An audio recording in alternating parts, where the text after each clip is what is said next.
This presentation is about passive AEM PTP, one of the Pinemont airborne systems, with an example from the CooperEromanga Basin of Queensland, Australia.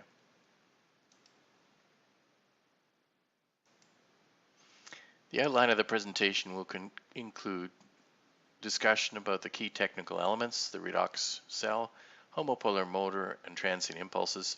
The data acquisition system has evolved from the PTEM to the AEM PTP. The Australian example is from the CooperEromanga Basin, and this is extracts from a client presentation about integrating geology and geophysics to mitigate risk. All right, why redox? What's all this about redox? Well, Sylvan Pearson was a professor of geophysics and geochemistry at the University of Texas in Austin, and he was certainly one of the early advocates for the redox cell in the Western world. And he noticed this on baseline shifts on SP logs over a field. The drift over an SP log was naturally in one direction unless it was over a hydrocarbon field, in which case it had a reverse direction.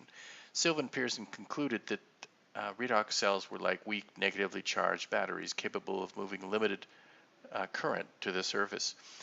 Sylvan Pearson and Tompkins took a bucket of crude oil, put shale cuttings in there, and could very quickly see an EH change, demonstrating in this experiment that the shale was acting as an actual cracking agent.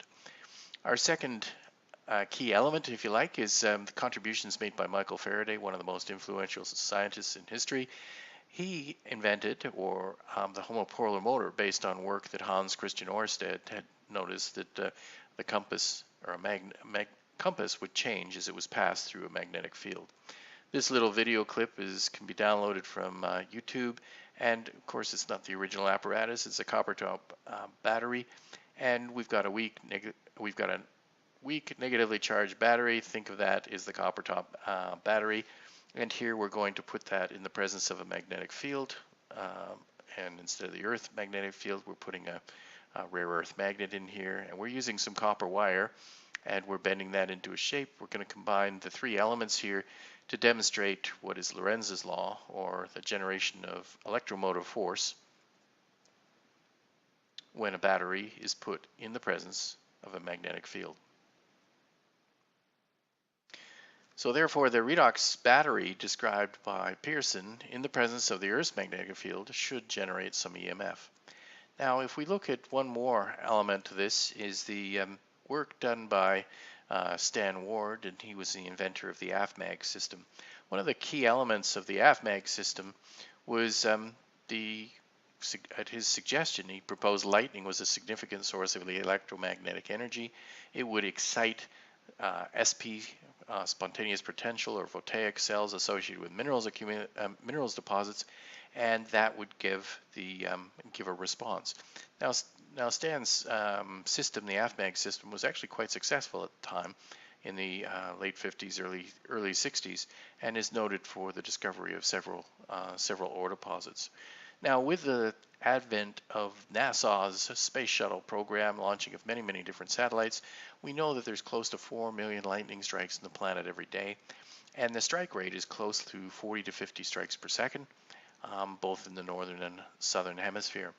The energy released from these lightning discharges can travel a great distance, well, over 12,000 kilometers, and the energy released is between 1 million and a billion volts, or 10,000 and 20,000 amps. The combined high frequency of discharge, high energy release, and long distance propagation suggests that lightning is a significant source of atmospheric transients.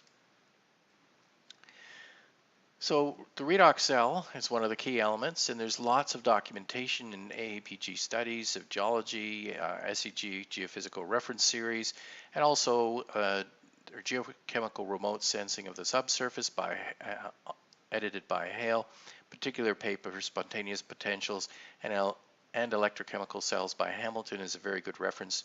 Some of the key aspects to this technology, as we say, the redox cell, natural fuel cells, in the presence of the Earth's magnetic field, generate localized DC current loops in the Earth. The excitation of these DC loops with naturally occurring AC transients results in changes in transient density level.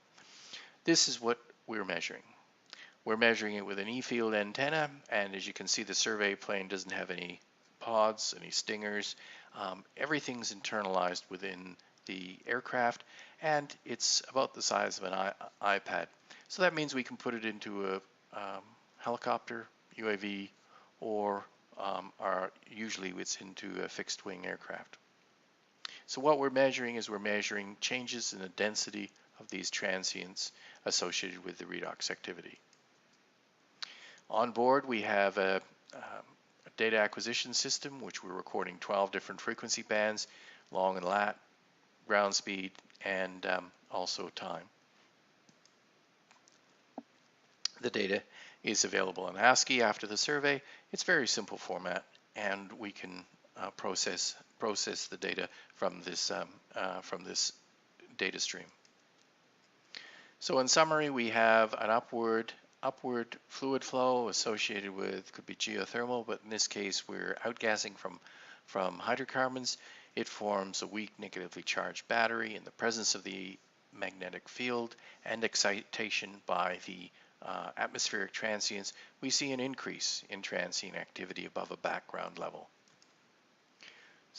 So what we're looking to do is we look at the 10 different frequency bands, and we can target the zones spatially, vertically, as to where we're getting the most transient activity. Because the idea here is we're trying to focus. We're not interested in single line anomalies, but if we've got a survey area collecting lines approximately a kilometer apart, we're looking for the more significant features that extend over multiple lines and cluster into a specific area. Because we all know geophysical techniques, or all techniques, are subject to non-uniqueness, in that more than one story can fit the data. So the way we address this non-uniqueness is we integrate with other geological, geophysical information so that we come up with a unique story to match our unique exploration challenges. The example I'm going to show is from the CooperEromanga Basin, and where we're looking at is production in the Jurassic and Cretaceous section. Here's a survey plane showing a not very non-invasive and therefore economical, uncomplicated data acquisition. This is an extract from a client presentation given in September 2016 at the PESA Queensland Symposium. The client is Bridgeport Energy, and they're showing how they're using technology to mitigate risk.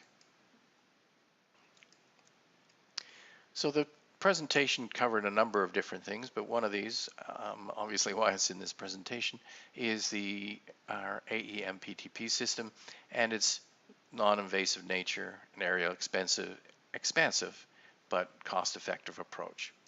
In the presentation, they also talked about reprocessing, 3D seismic high resolution, and using technology to lower production costs. But we're going to focus on the AEM results. This is an analog example where we've flown over the Kenmore oil field using lines spaced approximately a kilometer apart to see what kind of response we're getting. The areas shown in red represent the areas where we have transient activity well outside and above the baseline level. So we see these areas are where we see an increase in baseline activity. So what we're looking, or transient activity above a baseline. So what we're looking at is adjacent lines through here showing that we've got 1, 2, 3, 4, 5 kilometers feature over the field. The Utopia field, similarly, we've got a number of lines over the area, and we can see the shape is being picked up by the transients activity, but also of interest is we have an area to the north that has not been tested, and reprocessing of the seismic data that was incorporated and discussed in this paper suggests that the structural high with a reviewed statics model will be present more to the north than where it had been drilled. So from an exploration point of view, Bridgeport has an exploration block, ATP 944, 4,300 square kilometers. This is a very large area that covering with 3D would cost close to $70 million. So the idea here is we have collected a number of different frequency bands over the entire area, and what we're looking for is clustering of the where we have increased levels of transient density. In this particular frequency band, they're being highlighted on the map by green. So by integrating geology and geophysics using a play-based exploration mapping, we can show the area with respect to the regional geology, and we can take a look at all the alignments of all the different frequencies of these various transient density anomalies. And we notice that in the northwest corner of the permit, there is a higher concentration. So bringing this in with the seismic data, we see that structurally this is located on a nose in the on the seismic data, which, given the uncertainty about the static, may, with detailed seismic, prove up to be a four-way dip closure. And then when we bring it into an anomaly overlay with the seismic structure, regional seismic structure, it suggests that perhaps we're on the flank and much closer to a hydrocarbon sourcing in this particular area. So the key points of this presentation is the integration of geology and geophysics is a key element of mitigating risk. The airborne technology offers a direct indicator of upward fluid flow. Given the charge and migration pathways are two of the most important elements of prospect ranking to model and predict, this is an important new information for the integration into trying to understand our geological model. As an airborne technique, the geophysical response of the redox cell activity can be measured quickly, cost-effectively, in a non-intrusive manner. The system is very portable, can be configured into any type of aircraft. We've just shown one example of how it can be used for focusing over a large area, but we have many different examples collected onshore and offshore through most of the basins in Australia. This is a bit more detail about the reference, one of the second reference I was discussing, and it is something that now it's on the screen. You can pause the animation and look at it in detail. Thank you for your time, and look forward